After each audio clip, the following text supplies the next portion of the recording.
Welcome to the channel. I'm Stephanie, and in this video I'm going to show you how to make the gingerbread coastal cottage crochet stocking pattern. I do want to caution, this is not for an absolute beginner, but if you are an experienced, confident, comfortable beginner, you will be okay making this pattern. This stitch is a little bit temperamental. That's why I don't recommend it for an absolute beginner. You should be very comfortable with your tension. That is key to getting a good result with this stitch. Now, all that said, let's get started making a Christmas stocking.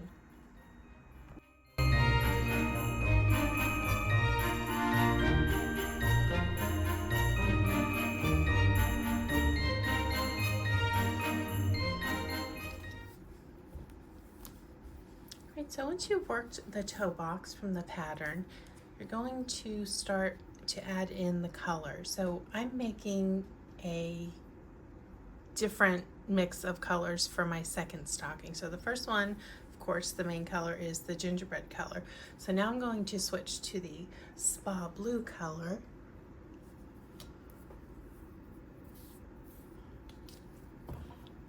And at the end of the round, let me take this out, of the toe box, that's when I will slip in my color. So before we start the seed looking stitch, it's a funny stitch, because of how, I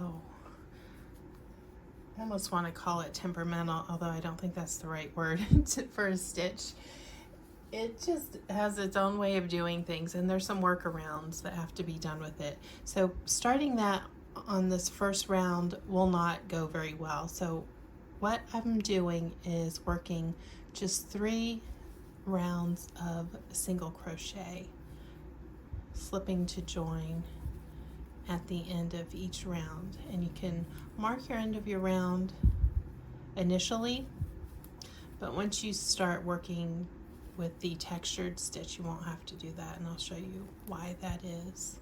So let me work these 3 rounds, and I will come back when it's time to change hook size and then change the stitch. So the rounds, when you look at the pattern, will start to count now after the toe box is completed. The toe box, it's just its own thing, and then the project, I'm calling this round 1 right now, my first round of blue.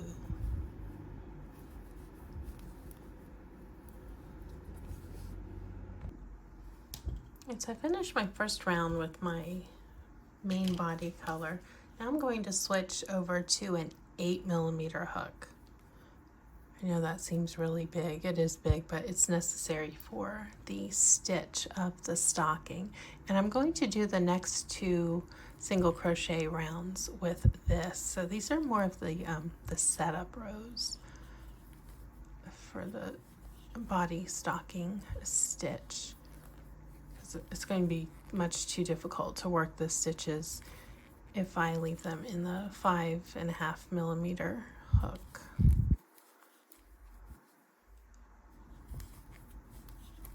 So let me finish these rounds and then we'll get on with the special stitch.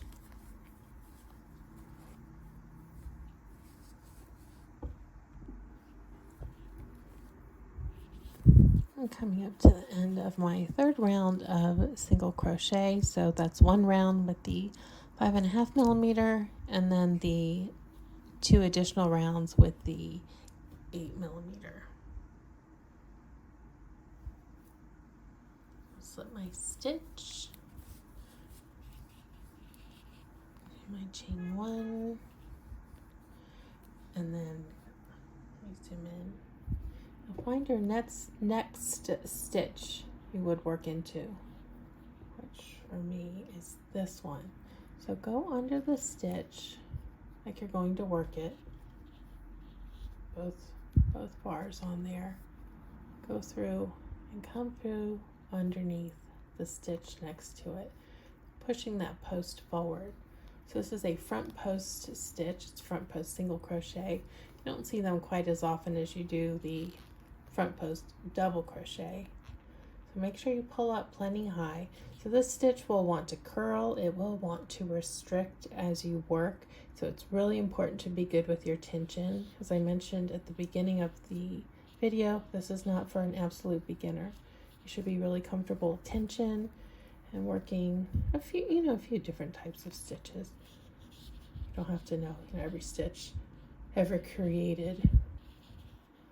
Okay, so I've got my tension nice and loose, and having the big hook definitely helps with that, but you still need to be mindful of your tension to keep that even look and to prevent it from constricting. Otherwise, it will turn into a cone and the top will just want to just go up like a tree, like that. So to prevent that, the bigger hook and even tension will keep everything beautifully even.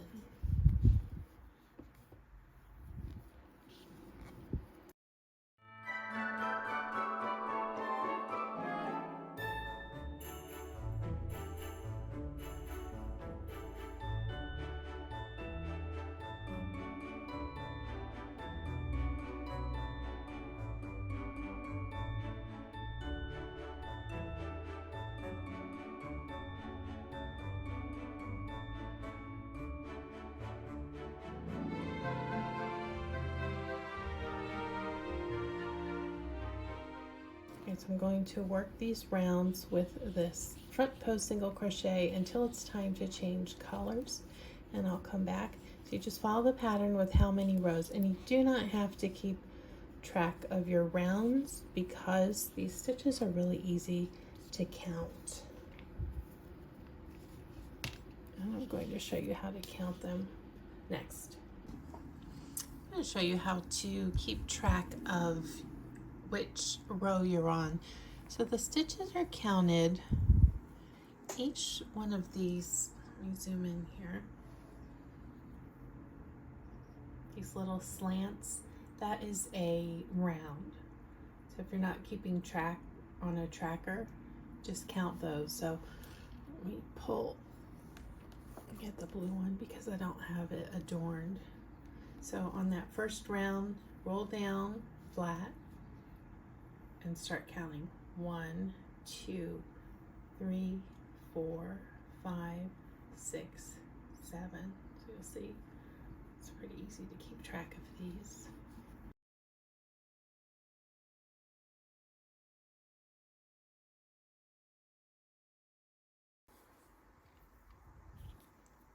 I'm coming around to where I need to do my slip stitch. And if you get a little, confused when you get to that intersection, just make sure you're always working in these columns where you have this kind of a spiral looking stitch. So I've got one here, one more that I need to work before I do my slip.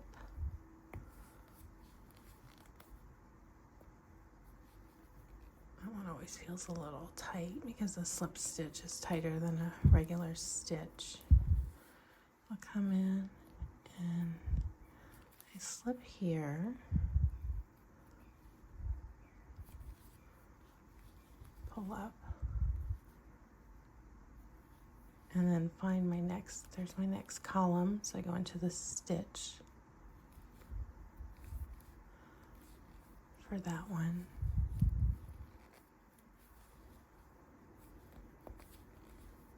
And it looks like I'm almost to where it's going to be time to change color and start my first stripe.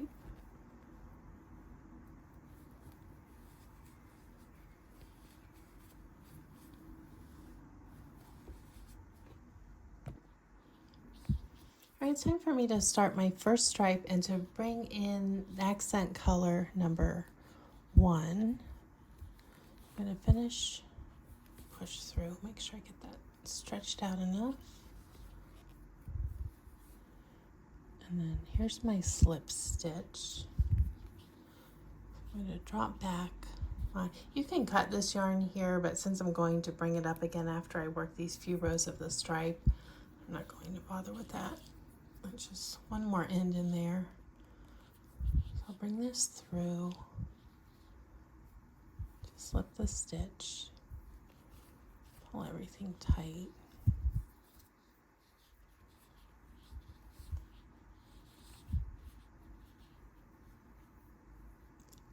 and then begin working this round. Move that out of the way.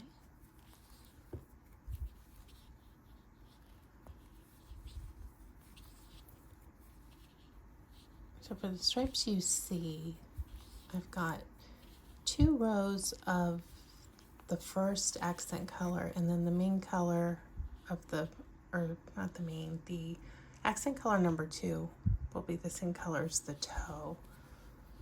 So I'll do 2 rounds of the gingerbread, and then I believe it's 5 rounds. Let me look at the pattern. 5 rounds of the toe color, and then close it off with another 2 rounds of the gingerbread. And pretty soon after that, you will start to work the heel. So a stocking is essentially a whole tube, and you just put a break in it to insert a heel and then go right back into working in the round. So I'll show you how to do that when I get to that point.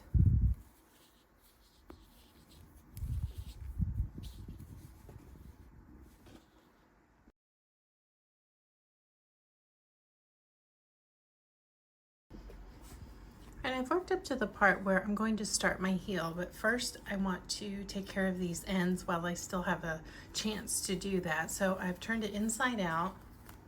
This is the inside, outside. And what you can do, you can either do the typical weaving in with a tapestry or yarn needle, or since these are different strands here, you can just knot them very tightly and then snip away the end. Maybe do triple knots. You want to make sure that if you're going to use these as actual stockings and not just decorations, but to tuck little treats and gifts into, you don't want, when they're being pulled out, for the ends to be grabbed. So just whatever you do, have it lay flush against the side of the stocking. So I'm going to finish knotting all of these together, and then we'll start the heel.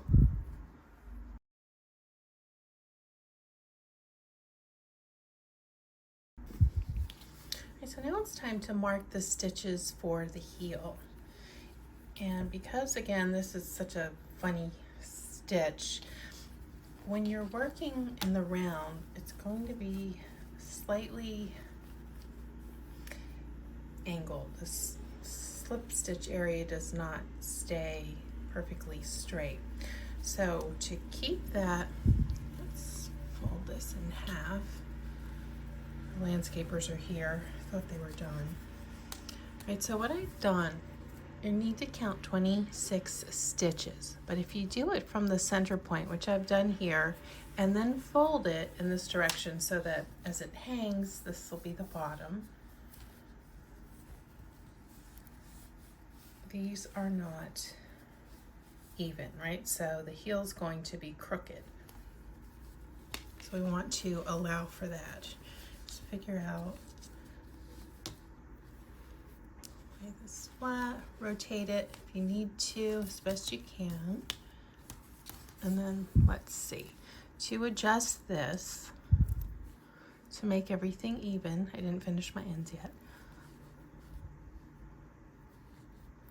I'll need to move this stitch marker down 1,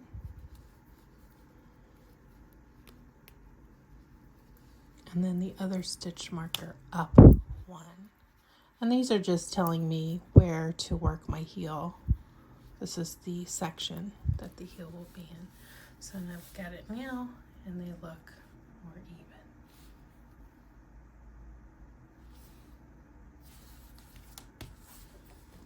But were I to lay it flat, it will look a little wonky. All right, so I'm going to finish these and get my smaller hook, go back to the 5.5 millimeter like you used for the toe box, and get your toe box color out, and we're going to start working the heel. All right, so the heel is going to be 26 stitches. Up here it will end with 26 stitches, and what we're going to be doing is reducing to not quite a point, but to a narrow section, which is the end of the heel, and then doing the opposite with the same amount of increases to reach 26 stitches again. And at that point, we will pick up, this round is still continuous, there's just 26 less stitches of this main body color because there will be the 26 stitches of the heel color. So we're still going to be working in the round once the heel is complete. I'm going to show you if that explanation did not make sense. If you've never made a heel before, it'll probably seem a little odd, but it's really not difficult. So pick which side you want to start your heel on. I'm going to bring in my my yarn that I've done a slip knot with. Just bring it up where that stitch marker is, because I've already noted where the heel will start. Chain one to connect it. Go back into that stitch again to create a half double crochet. And I'm going to make my 26 half double crochet across to the other stitch marker. Whoops.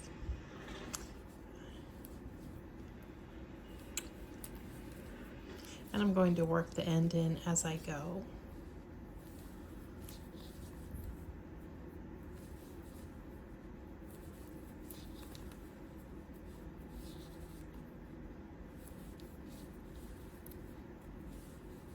Again, half double crochet, just like you did with the toe box. Yarn over, go into the stitch, yarn over again, pull through all three.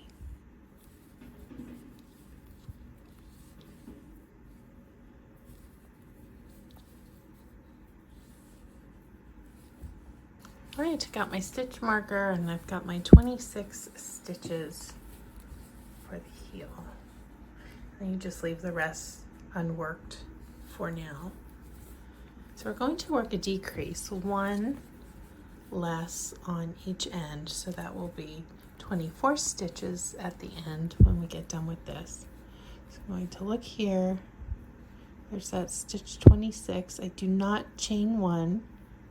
I'll skip that stitch and go into stitch 25 and work across, leaving the last stitch unworked.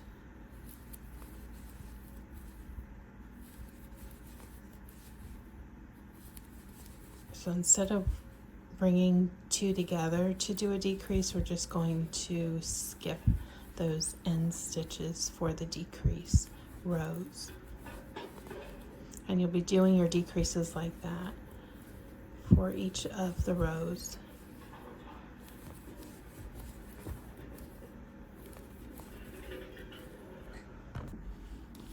All right, so I've done those decreases until I've reached my smallest point that I'm going to go, which is 12 stitches. So that's 8 rows back and forth. So now we do the increase to get back to 26 exactly the way we did.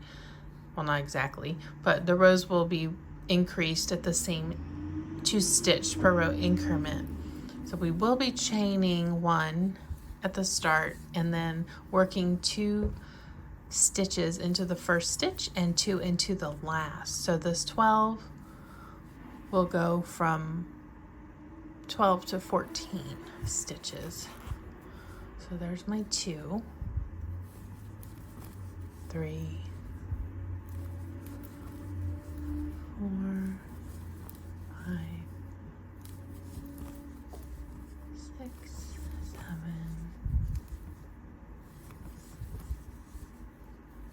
8.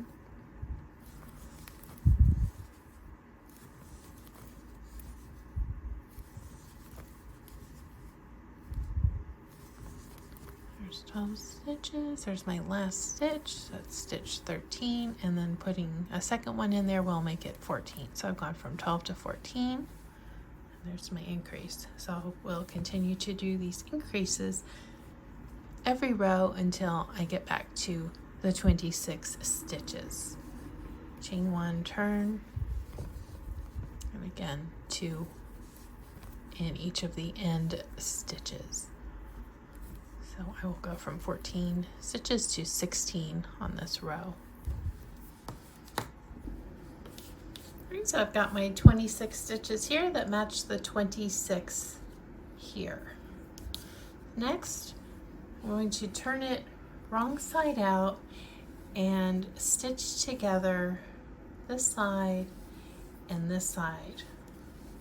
So without cutting my yarn, you can cut it and use a needle if you like, but I'm just going to work some slip stitches. Now make sure to get every stitch, don't leave any gaps, or your heel in here, it's going to have some holes. And those don't look attractive, and also things can fall out if you put little teeny tiny things in your stockings. So let's match up where this is. The first number 26 stitch, and I'm just going to slip it through.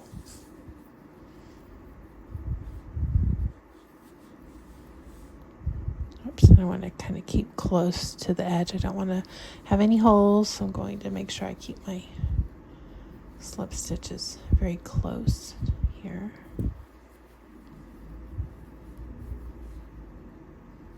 Pulling up that yarn high because I do not want it to buckle. So that pull up high technique you've been using for the round of the body will come in handy here because you're used to doing that. All right, so I've seamed up my side, so now I will turn it right side back out. No holes, and there we have a heel.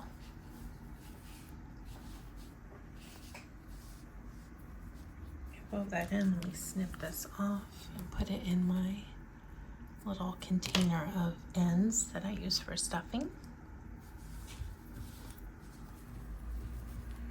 So now we've got to start working in the round again. So you see how we're still in the round. This is 26 stitches, and then these are 24 to total our 50. So I'm going to bring in my main color again. And first it needs to be attached. I'm going to find, where's my yarn end? Find a spot on the back where it's going to hang and look straight up the back, but as close, even though this is a little, the bottom doesn't go straight, try to get it even with this edge here. When we sit our heel flat, we'll look for that back section. Put my hook in there and then see how it looks in relation to this bottom seam. Here. Oh. And that looks about right. So I'm going to bring the yarn in from the inside.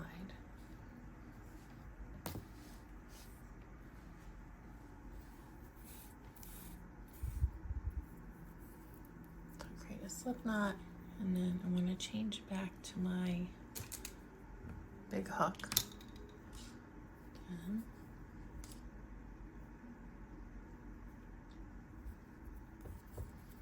And the stitches that will be on the heel, those 26 stitches, those are going to be set up single crochet. Let me take this out. And then the next go around will be the front post single crochet. So let me start here and work to the main body in the same direction I was working before I started the heel.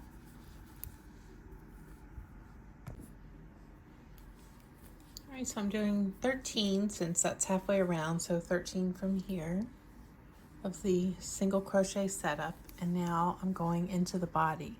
So I'm going to look for the next stitch. Now you remember, you always go into the stitch, the top of the stitch. That's how you'll find where you're going to start continuing this straight column here of these twists.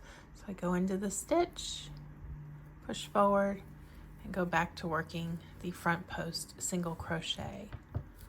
So I'm going to count, let's see, there'll be 24 on this round, I believe. And then it connects back to the other side.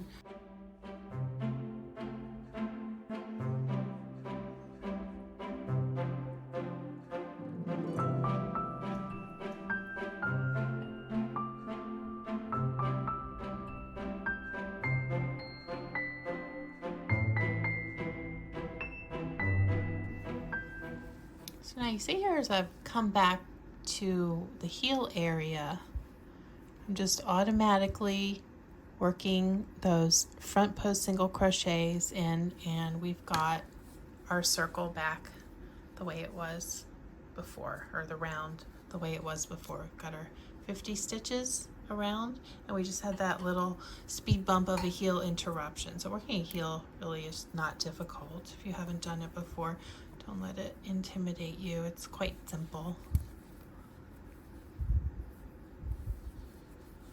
There are different ways to work heels. I find this is a simple one, and with such a stitch that's a little less than, a beginner stitch, I wanted to keep the heel really simple.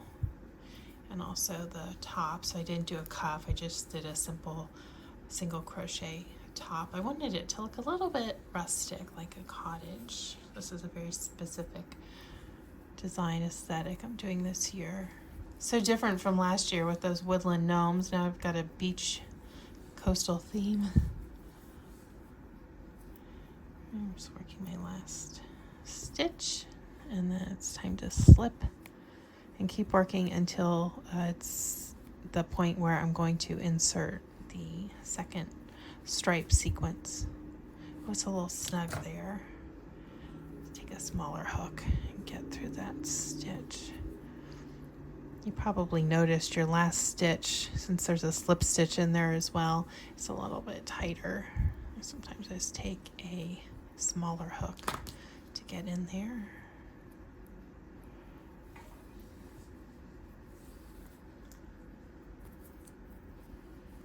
And then slip stitch.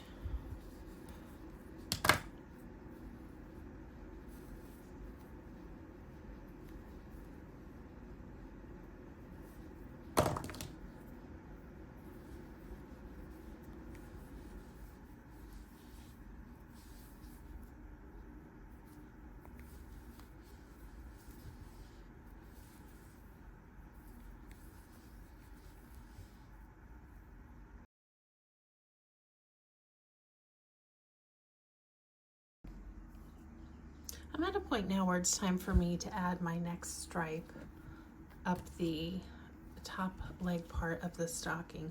I want to remind you, if you're feeling confused about at what point in the row instructions you add this because the heel perhaps has messed up your count. Remember, I showed you how to count what row you're on.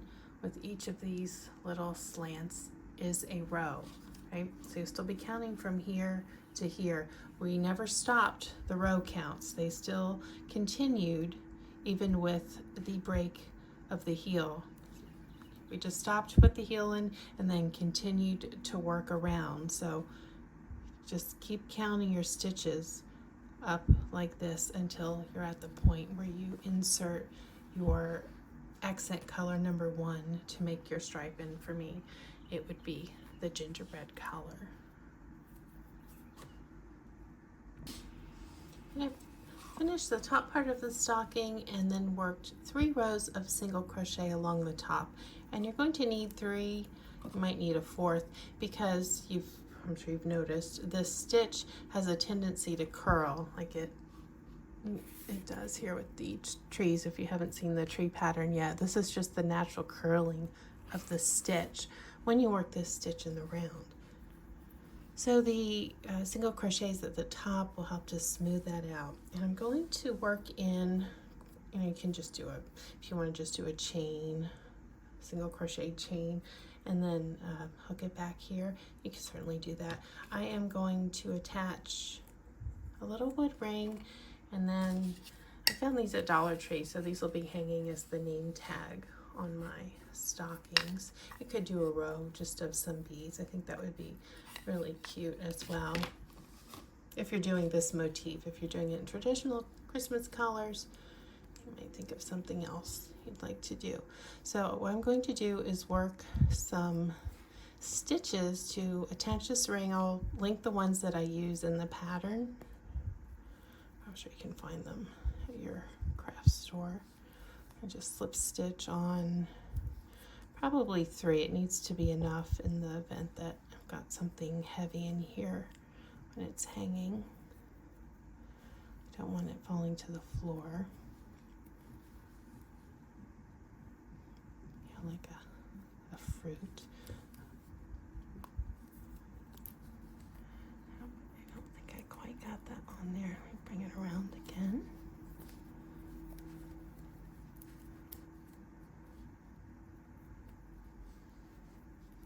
Sometimes working these on can be a little tricky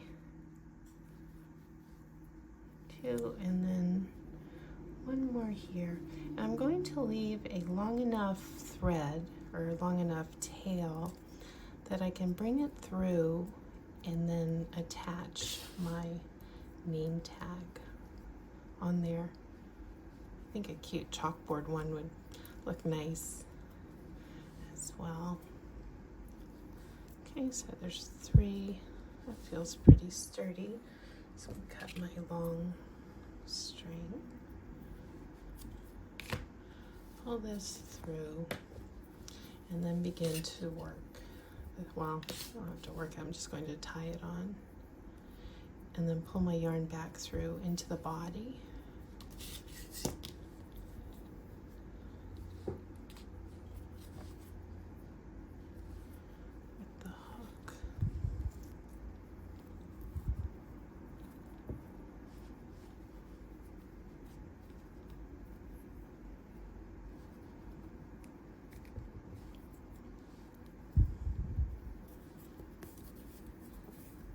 And then from here, straighten this out a little bit.